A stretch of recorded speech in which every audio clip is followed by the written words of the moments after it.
우리 좌우 함께 예배 드리시는 분들과 이렇게 인사하면 좋을 것 같은데요. 예수 안에서 복 많이 받으십시오. 인사하겠습니다.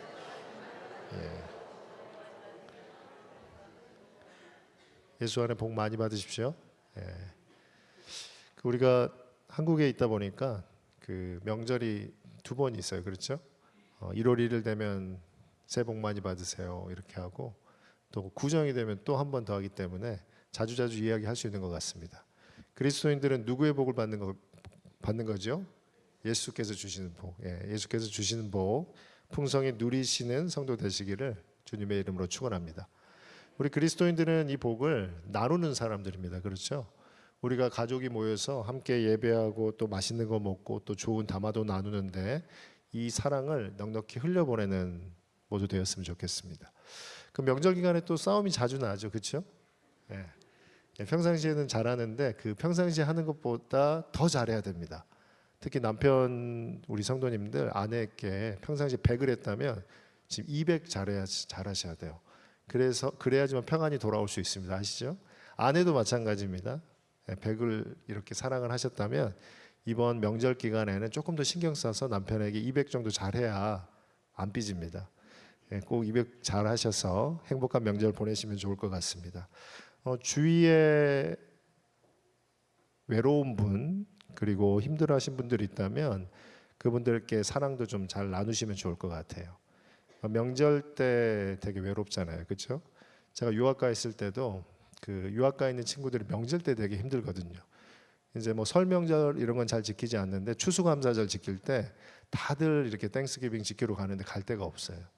그때 이렇게 교회에서 이렇게 챙겨주고 이랬었는데 우리도 그 사랑을 좀 흘려보내면 좋을 것 같습니다.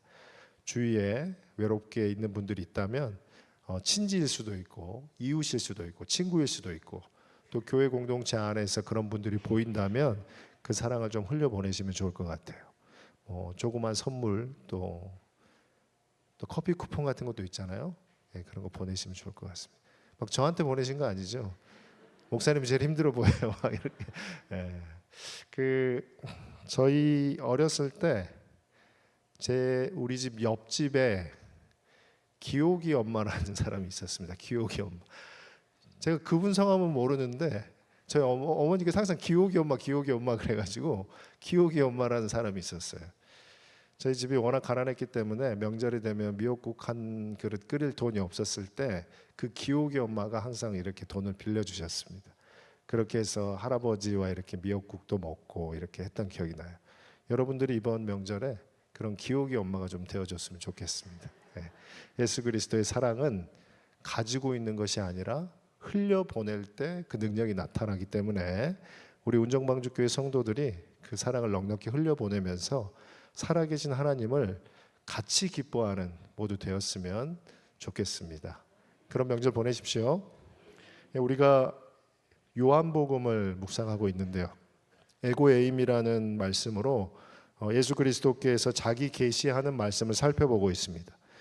예수님께서는 에고에임이라고 하면서 생명의 떡, 세상의 벳 이렇게 말하며 그 어떤 특별한 상황에 빗대어서 자기를 계시했습니다. 나는 이런 하나님이다 이렇게 계시를 했습니다.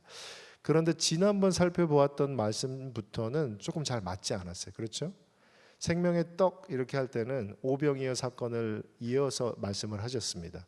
너희들이 먹는 떡으로만 눈을 가두고 있지 말고 그 떡을 주시는 기적의 본체이신 바로 예수 그리스도를 바라보라 이런 명령이었습니다. 그런데 지난번 그 사건부터는 뭔가 구체적인 사건과 잘 연결이 안 됐을 것입니다. 오늘 사건도 마찬가지인데 이거는 조금 더 포괄적인 범위에서 예수가 자기 계시를 하고 있기 때문입니다. 무엇이냐면 요한복음 말미에 가면 두 가지 사건으로 구성이 되는데 첫째는 고별광화입니다. 고별광화. 고별광화라는 것은 예수 그리스도께서 이제는 떠나기 전에 제자들에게 자신이 누구인지를 가르쳐주고 준비하는 그런 시간입니다. 그 사건 한 가지와 그리고 그 뒷구절은 순환이죠. 순환. 예수 그리스도께서 순환 당하신 사건이 기록되어 있습니다. 그렇기 때문에 오늘 읽었던 13장부터 17장까지가 고별광화의 그 내용입니다. 그리고 특히 오늘 읽었던 15장부터는 떠남과 다시 오심에 대한 이후에 본인이 떠났음에도 불구하고 예수 그리스도 안에서 어떻게 교제하는지 그리고 그 교제의 기쁨이 무엇인지 알게 하는 그런 내용이 되는 것입니다. 오늘 말씀 참 포도나무 비유를 통하여서 우리 운정방주교회 모든 성도들의 인생이 더욱 그리스도 안에서 연합되는, 그리스도 안에서 기쁨 누리는 모두 되시기를 주님의 이름으로 축원합니다. 오늘 말씀은 좀 굵직한 신학적인 주제 세 가지를 말해 볼 수가 있는데요. 첫 번째는 구속의 완성으로서 예수 그리스도를 선포하고 있습니다. 구속의 완성으로서 예수 그리스도. 구속은 예수 하나님께서 타락한 이 땅의 죄인들을 회복하기 위한 하나님의 역사입니다. 그렇죠? 태초에 천지를 창조하시고 타락한 바로 직후에 지금까지 하나님께서 자신이 지은 그 피조물이 온전케 되도록 회복하는 것이 구속입니다. 그런데 그 구속의 핵심에 누가 있는 것입니까? 예수 그리스도. 예수 그리스도를 통하여서 그 구속을 완성하는 것이 오늘 말씀을 통하여서 우리에게 알려주고 있습니다. 1절에 이렇게 말하는데요. 나는 참 포도나무요 내 아버지는 농부라. 예수 그리스도께서 자신을 무엇으로 비유하죠? 참 포도나무로 비유하고 있습니다. 그냥 포도나무가 아니라 알레디네라는 헬라어인데 내가 본체인 포도나무다 이렇게 말하고 있는 것입니다. 본체인 포도나무다, 실체인 포도나무다. 이도 이럴 것이 우리가 구약 성경을 계속 읽다 보면 이스라엘을 무엇으로 비유합니까? 포도나무로 비유. 이스라엘 자체를 포도나무로 성경은 비유를 계속하고 있습니다. 그에 빗대어서 예수가 본인을 설명을 하는 것이죠. 나는 포도나무다라고 소개하지 않고 어떤 포도나무다? 참 포도나무다. 그렇기 때문에 구약의 이스라엘과 대조하여서 본인을 설명하고 있는 것입니다. 시편 80편 8절에 이렇게 되어 있는데 주께서 한 포도나무를 애굽에서 가져다가 민족들을 쫓아내시고 그것을 심으셨나이다. 출애굽 사건에 대한 내용이 될 것이죠. 하나님께서 이스라엘 백성을 애굽에 두지 아니하시고 뽑아내서 그리고 민족들을 쫓아내시고 가나안 백성들을 쫓아내시고 그곳에 심으셨다. 포도나무로 심었다 이렇게 선포하고 있습니다. 그런데 이 이스라엘은 하나님께서 포도나무로 심었음에도 불구하고 온전한 열매를 맺지 못했습니다. 계속 실패한 것에 대한 기록을 나타내고 있는데요. 이사야 5장 2절에 이렇게 되어 있습니다. 땅을 파서 돌을 제하고 극상품 포도나무를 심었도다.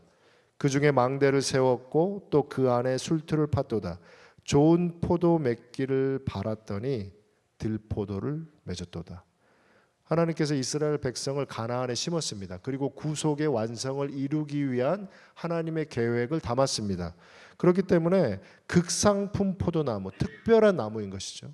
포도나무 중에서 아주 특별한 나무를 그곳에 심었더니 어떻게 되겠습니까?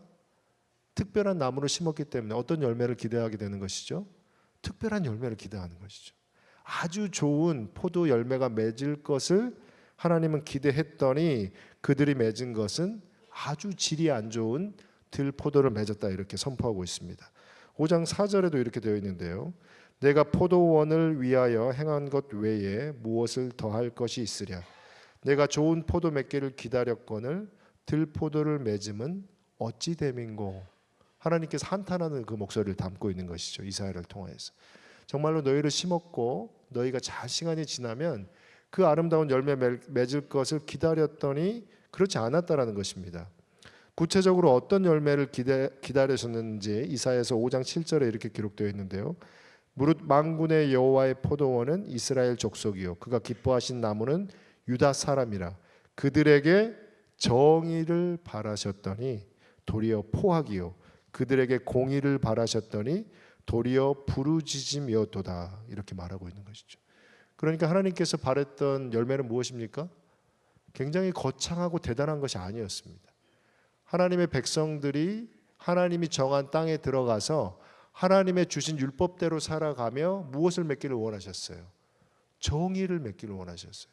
정의로운 사람, 정의로운 민족이 될 것을 기대했습니다. 왜냐하면 하나님께서는 하나님의 백성을 통하여서 이 땅이 그냥 특별한 어떤 신적인 집단이 아니라 정의롭고 공의롭고 사랑이 넘치는 그런 공동체로 이 땅의 피조물들이 되기를 바라셨던 모습입니다. 정의를 바랐더니 이스라엘 백성이 무엇을 열매를 맺었습니까? 포악이요. 정의롭지 않은 것이죠. 그들의 삶의 모습이 정의롭지 않고 오히려 포악스러운 그 열매를 맺었다라는 것입니다. 그리고 그들에게 공의를 바라셨다라고 말하고 있는데, 공평한 재판을 통하여서 억울한 사람 없도록 살게 하는 것, 그것이 하나님이 바라셨던 열매 중에 하나라고 말하고 있습니다. 그런데 그들이 맺은 열매는 무엇입니까? 도리어 부르짖음이었도다. 약한 사람들의, 그리고 힘없는 사람들에게 불공평하게 판단하는, 정의롭고 공의롭지 않은 모습으로 사람들을 울보짖게 하였다라는 것이 이스라엘 백성들이 맺은 열매라는 것이죠. 그렇기 때문에 하나님께서는 혈통적 이스라엘을 통한 구속의 역사를 멈춘다라는 선포가 될 것입니다.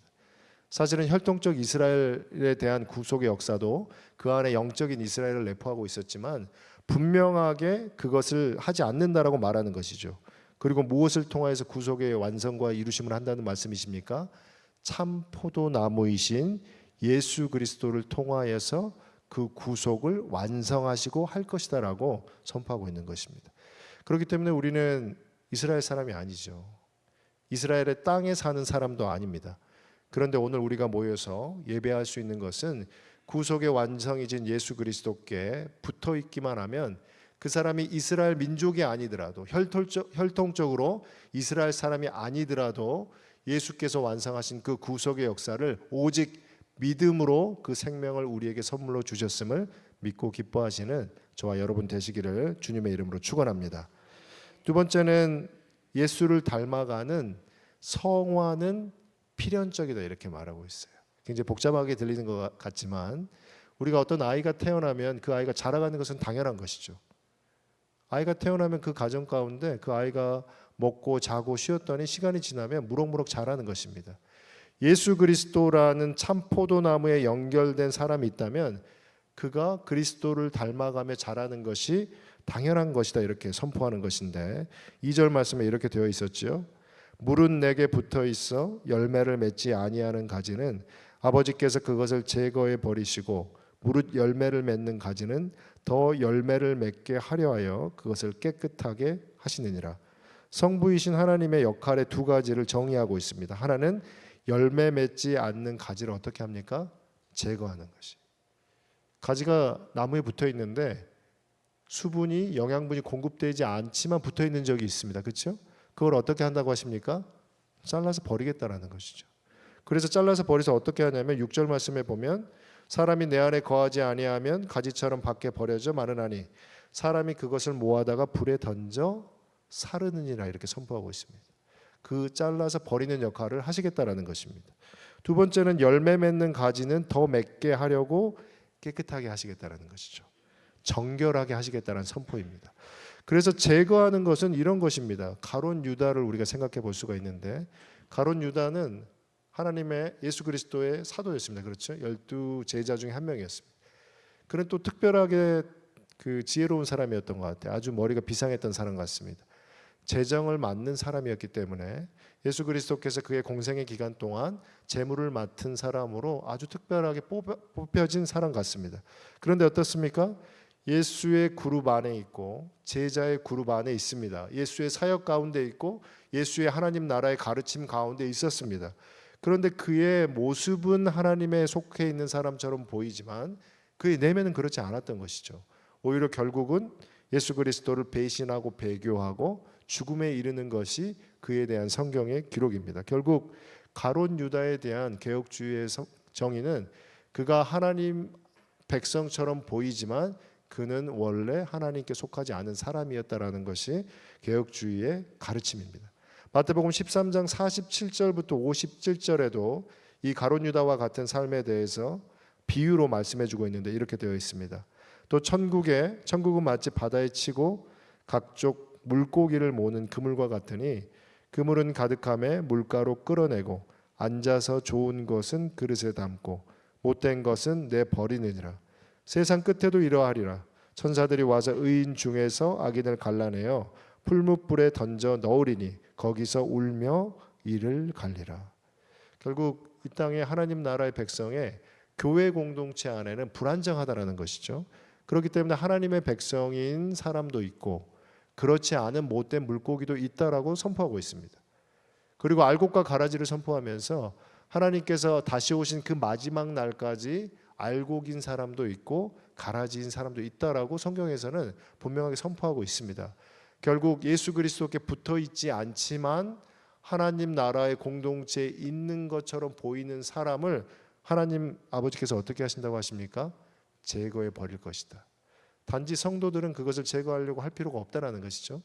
그 성도가 다치기 걱정이니 그는 두고 하나님께서 때가 되면 반드시 제거하겠다라고 말씀하고 있는 것입니다.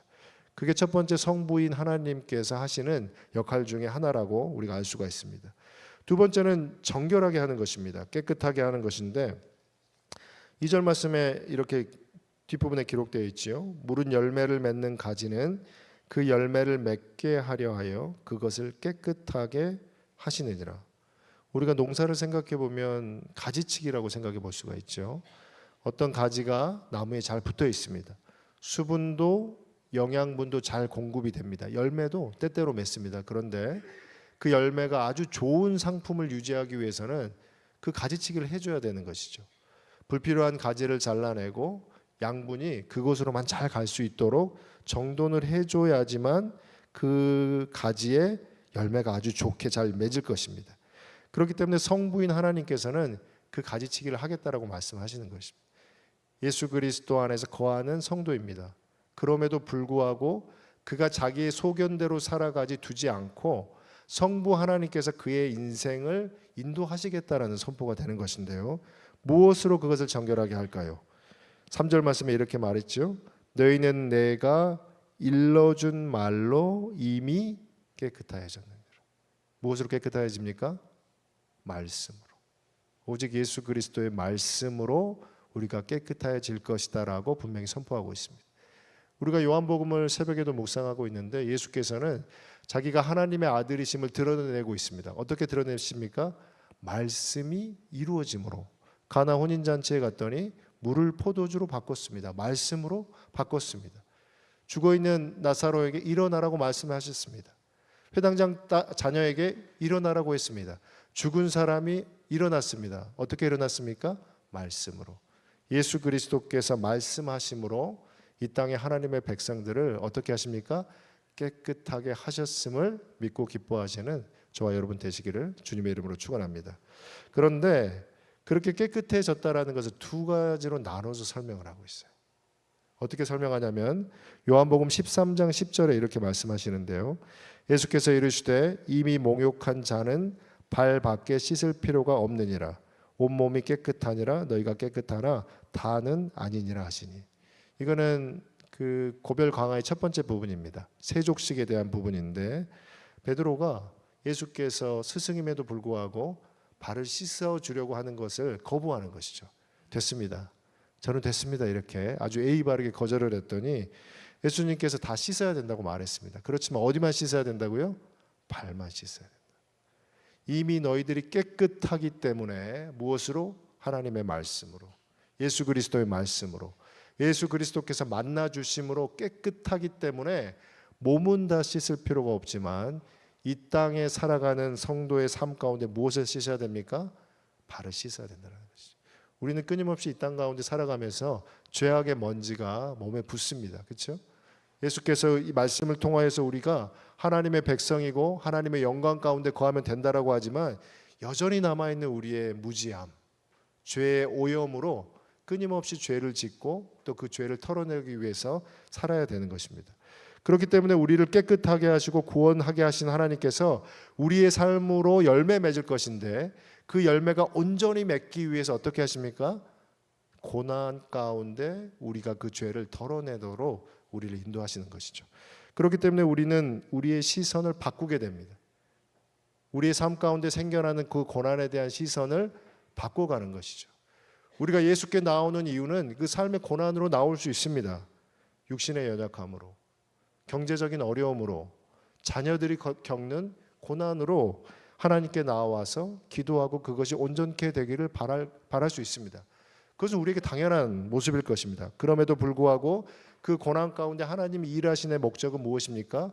우리를 통하여서 더욱더 예수 그리스도 닮게 하심으로 하나님의 열매를 맺게 하려는 것이 성경을 통한 구원의 열매임을 우리는 기억해야 될 것입니다. 우리가 처음에는 예수 그리스도께 나와서 내가 겪고 있는 문제가 해결되기를 간절히 바라며 통회하며 기도할 것입니다. 그 통회하는 기도 가운데 하나님께서 여러 가지 은혜로 해결해 주실 것입니다. 경제적인 문제, 가족의 문제, 건강의 문제도 하나님께서 그의 사랑하는 자녀들에게 온전케 하심을 우리는 경험합니다. 그럼에도 불구하고 우리는 거기에 눈을 두지 않고 그 뒤에서 일하시는 하나님께서 그것을 이루어 주심으로 우리가 무엇을 보고 기뻐해야 될지를 알게 하는 그 하나님의 눈과 마음으로 우리가 바뀌어가는 것이죠. 무엇입니까? 예수 그리스도를 닮아가는 것, 예수 그리스도를 알아가는 것. 우리 안에 있는 모든 기도 제목이 이 땅의 것을 얻기 위한 기도 제목에서 천국의 보화를 쌓기 위한 기도 제목으로 바뀌어가며 참 자유를 누리는 성도됨을 우리는 믿습니다. 사랑하는 운정방주교회 성도 여러분, 예수께서 우리를 깨끗게 하였습니다. 그 깨끗게 하신 하나님께서 우리의 삶 가운데 연약함을 통하여서 땅에 눈을 두는 것이 아니라 하늘에 눈을 두게 하시는 은혜 주심을 기뻐하고 더욱더 주와 동행하며 주님 안에서 기뻐하는 성도 되시기를 주님의 이름으로 축원합니다. 세 번째는 그리스도와의 연합입니다. 연합. 되게 어려운 말처럼 들리는데요. 4절 말씀에 이렇게 말하죠. 내 안에 거하라. 나도 너희 안에 거하리라. 가지가 포도나무에 붙어있지 아니하면 스스로 열매 맺을 수 없음 같이 너희도 내 안에 있지 아니하면 그러하리라. 이것은 상호내주라는 굉장히 어려운 말처럼 들리는데요. 내가 예수 그리스도 안에 거하고 예수 그리스도께서 내 안에 거하신다라는 특별한 신비로운 말씀일 것입니다. 우리가 예수 안에 거한다라는 것은 무엇일까요? 하나님 말씀 가운데 거하는 것이죠. 예수께서 우리에게 주신 말씀을 지켜 행하며 그 말씀 가운데 거하겠습니다 이렇게 선포할 수 있습니다. 그런데 예수께서 특별한 신비를 우리에게 주시는데 우리가 예수 안에 그 말씀을 지켜 생활하며 거하기를 바랬던 우리 가운데 예수님께서 거하시겠다라고 선포하는 것이죠. 예수의 영이신 성령 하나님께서 우리에게 거함으로 우리가 하나님 말씀을 지켜 행하며 살기를 바랬던 마음 가운데 우리의 노력과 힘이 아닌 성령 하나님의 인도하심으로 그 예수를 더욱 알아가고 닮아가게 하는 것을 자신이 이루겠다라는 선포가 될 것입니다. 왜냐하면 우리는 죄인이기 때문인 것입니다. 우리는 죄인이기 때문에 우리의 노력으로 하나님을 닮아갈 수 있는 힘이 없습니다. 전적으로 무능력한 인간임을 성경은 우리를 통하여서 계속 알려주고 있는 것이죠. 그렇기 때문에 우리가 예수 그리스도의 말씀을 지켜 행하며 예수님을 닮아가겠습니다라는 말은 멋져 보이지만 할 수 없는 말을 하고 있는 것입니다. 그러나 예수님께서 오늘 뭐라고 하십니까? 예수 그리스도와의 연합을 말씀하시며 너가 내 안에 거하겠다라고 하는 결심을 내가 너 안에 거하며 내가 너를 그리스도 예수를 닮아가도록 인도하겠다라고 선포하고 있는 것입니다. 그렇기 때문에 우리는 예수 그리스도의 음성에 민감하게 반응하는 성도 되어야 하는 것이죠. 내 안에 생겨나는 선한 마음과 내 안에 생겨나는 양심과 내 안에 하나님의 말씀을 지켜 행하려고 하는 마음 가운데 내가 한 걸음 한 걸음 따라 살아가는 것입니다. 그렇기 때문에 우리의 삶에 우리의 옛 모습처럼 남아있는 것이 아니라 옛사람은 사라지고 속사람인 그리스도를 닮아가는 모습이 계속 드러나는 것이죠. 그런 사람들에게 주어진 은혜가 무엇입니까? 7절 말씀인데요. 꼭 기억하시길 바랍니다. 너희가 내 안에 거하고 내 말이 너희 안에 거하면 무엇이든지 원하는 대로 구하라. 그리하면 이루리라. 예수 그리스도께서 하신 말씀입니다. 믿으십니까? 예수 그리스도께서 하신 말씀이 진리이심을 믿으십니까? 이 말씀이 저와 여러분의 삶 가운데 영혼 가운데 이루어지기를 주님의 이름으로 축원합니다. 우리가 무엇을 원하는 것일까요? 예수 그리스도 안에서 거하면서 무엇을 원하는 것일까요? 내가 예전에는 예수를 잘 알지 못해서 지금 내 안에 있는 삶의 갈증이 해결되기를 바랬습니다. 돈이 조금 더 많아지면 우리 자녀들이 잘 되면 아니면 내가 이 땅에서 조금 더 건강해지면 그 내 마음이 시원해질 거라고 교회도 나와보고 기도도 하고 열심히도 해봤습니다. 그런데 그것이 채워지면 어떻습니까? 그것이 채워지면 다른 것을 갈망하게 돼요. 그것은 우리가 복잡하게 성경을 말하지 않아도 다 아는 이야기입니다. 내가 이것을 얻으면 다른 더 큰 것을 원하게 돼요. 그게 인간입니다. 그게 죄인의 모습입니다. 그런데 예수께서 무엇을 원하든지 다 이루어주겠다고 선포했습니다. 내가 돈을 원하면 돈을 이루어주고 건강을 원하면 건강을 이루어주고 그런 의미가 아닙니다. 왜냐하면 성경을 통하여서 우리가 이룰 것이 무엇입니까? 예수 그리스도를 닮아가는 것. 성경을 통해서 우리에게 가르쳐주는 것이 무엇입니까? 이 땅의 것은 썩어질 것이기 때문에 제발 이 땅의 것을 붙들고 살지 말라고. 이 땅의 것이 이루어지면 너희들이 기뻐하는 삶이 될 거라고 착각하지 말라고 성경은 계속 말하고 있는 거죠. 너희들이 건강을 얻으면 너가 정말로 예수 믿고 기뻐하며 살아갈 것 같은 너의 마음은 너를 속이는 죄악의 마음이라고 말하고 있는 것이죠. 몸이 연약할지라도 내가 경제적으로 너무 성실히 열심히 살아도 내 환경이 그것이 온전히 되지 않을지라도 내가 정말로 관계를 잘 맺어서 사람들하고 행복하게 지내고 싶은데 미움도 받고 온전히 되지도 않고 잘 되지도 않는 그 가운데 고통스러운데 이것을 얻으면 될 거라는 내 마음이 내 스스로 속이는 마음이라고 성경은 가르쳐 주는 것입니다. 무엇입니까? 예수 그리스도를 닮아가는 것. 예수 그리스도 안에서 주님 편에 붙들려 살도록 내 마음을 그리스도와 연합하는 것. 그리스도 예수께서 그것을 해결해 주심으로 내가 땅의 것을 얻었을 때 기뻐하는 것은 전혀 다른 하늘의 것을 쌓으며 기뻐하는 참된 영혼의 기쁨을 맛보게 하는 것. 그것이 하나님께서 우리에게 원하는 것이고 우리의 마음이 그것을 원할 때 하나님께서 어떻게 하십니까? 반드시 이루리라. 반드시 예수께서는 우리를 예수 그리스도 닮아가도록 만들어 가십니다. 심지어 우리의 건강을 빼앗아 가면서도 심지어 내 가진 모든 것을 잃게 만들면서도 내가 바라는 내가 쌓아왔던 모든 탑을 망가뜨리면서도 가장 소중한 것이 무엇인지 알게 하셔서 그 누구도 줄 수 없는 영원한 생명, 영생을 그리고 우리를 통하여서 우리의 가족을 우리의 이웃을 내 주위에 있는 사람들에게 그 참된 복음의 가치를 내 삶으로 열매 맺게 하셔서 살아계신 하나님을 증거할 수 있는 은혜 주시게 하나님께서 하시겠다라는 선포가 되는 것입니다. 사랑하는 운정방주교회 성도 여러분, 우리는 끊임없이 이 땅의 것을 쌓기 위해 분투하는 나약한 죄인입니다. 저도 마찬가지고요. 여러분도 마찬가지.